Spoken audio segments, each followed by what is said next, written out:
तो फाइनली गोड नेटफ्लिक्स पर आ चुकी है। वैसे तो थिएटर में इसे सभी ने देख ही लिया होगा। And while enjoying the movie तुमने कुछ डिटेल्स एंड ईस्टर एग्स को भी नोटिस किया होगा जो कि स्क्रीन पर हाईलाइटेड थी। बट अभी जब सारा कंट्रोल अपने हाथों में है मूवी को रिवाइंड करने का, फॉरवर्ड करने का, पॉज करने का, तो हम इसमें और भी डिटेल्स को फाइंड कर सकते हैं। तो ऐसे ही मैंने मूवी को फ्रेम बाय फ्रेम देखा और इसमें मैंने कुछ डिटेल्स को नोटिस किया जो कि मेजॉरिटी लोगों ने मिस कर दी होंगी। तो आज की इस वीडियो में हम एंडिंग को समझते हुए कुछ डिटेल्स पर भी बात करेंगे। सो एज ऑलवेज अगर कुछ भी मिस नहीं करना चाहते तो इस वीडियो को एंड तक जरूर देखना।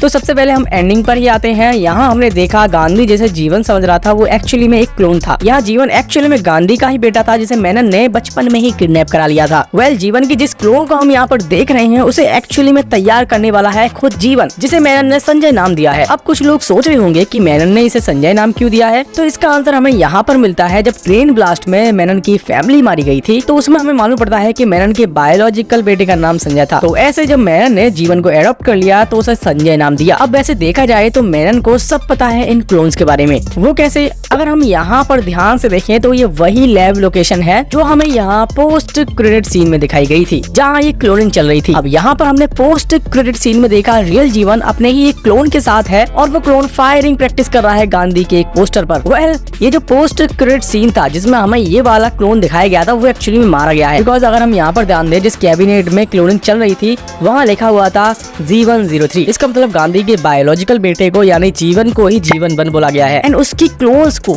नंबर 2 एंड नंबर 3 बोला गया है। संजय यानी जीवन ने अपने क्लोन यानी नंबर 2 को मिशन पर भेज दिया एंड वो गांधी से मारा गया। एंड अब यहाँ पर होगा क्या, उसकी जगह लेगा G103। या फिर ये भी हो सकता है यहाँ पर जो मारा गया वो क्लोन नंबर 1 है, क्लोन नंबर 2 है और अब इसे भेजा जाएगा गांधी को मारने और मेनन को छुड़ाने के लिए। और इन केस अगर ये भी मारा जाता है तो इसकी जगह लेगा 03 यानी G103। मीन्स बैकअप तो अच्छा खासा है जीवन के पास, वो आसानी से मेनन को निकाल लेगा। अब क्योंकि मेनन को मरा हुआ नहीं दिखाया गया तो वो पार्ट 2 में श्योर ही दिखेगा। अब इस पोस्ट क्रेडिट सीन में हमें पार्ट 2 का हिंट दे ही दिया गया है। वो आएगा या फिर नहीं उसके बारे में भी वीडियो के एंड में कुछ हिंट दिया गया था। क्या था वो हिंट, वीडियो के एंड में जानते हैं। अब बात करते हैं कुछ ऐसी डिटेल्स के बारे में जिन्हें मेजॉरिटी लोगों ने मिस कर दिया होगा। जब यहाँ पर जीवन का क्लोन एक जैमर को इंस्टॉल करता है तो सभी के नेटवर्क चले जाते हैं। इसी दौरान स्टेडियम में बैठे कुछ लोग जब अपना फोन चेक करते हैं तो उनकी स्क्रीन पर कुछ वॉलपेपर्स हमें दिखाए जाते हैं, जिसमें से अगर हम इस वाले फोन को ध्यान से देखें तो इसमें वॉलपेपर लगा हुआ था सूर्या की अपकमिंग मूवी कंगुआ का। एंड यहाँ पर जिस यंगर विजय को दिखाया गया था उसे देखने के बाद बहुत लोगों को लगा होगा यहाँ पर डी एजिंग टेक्नोलॉजी का यूज किया गया है,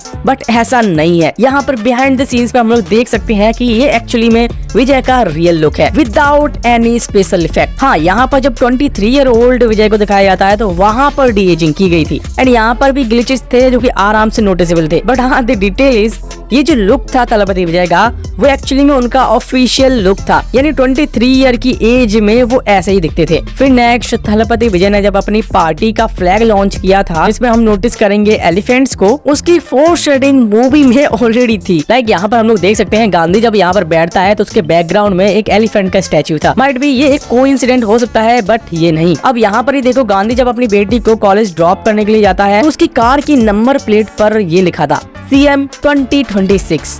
थलपति विजय की पार्टी का नाम PVK है, फुल फॉर्म ये रही। काफी लोगों ने स्पेकुलेशंस लगाई हैं कि 2026 में लेजिस्लेटिव असेंबली इलेक्शंस के बाद थलपति विजय तमिलनाडु के CM होंगे। My God, this is next level detail. Movie की स्टार्टिंग में ही हमें एक सॉन्ग दिखाया जाता है एंड यहाँ पर एक बार होता है जहाँ पर लिखा हुआ था बार 68 सिंस 1974। अगर आपको याद नहीं तो याद दिला दूं, द गोड विजय की 68वीं मूवी है।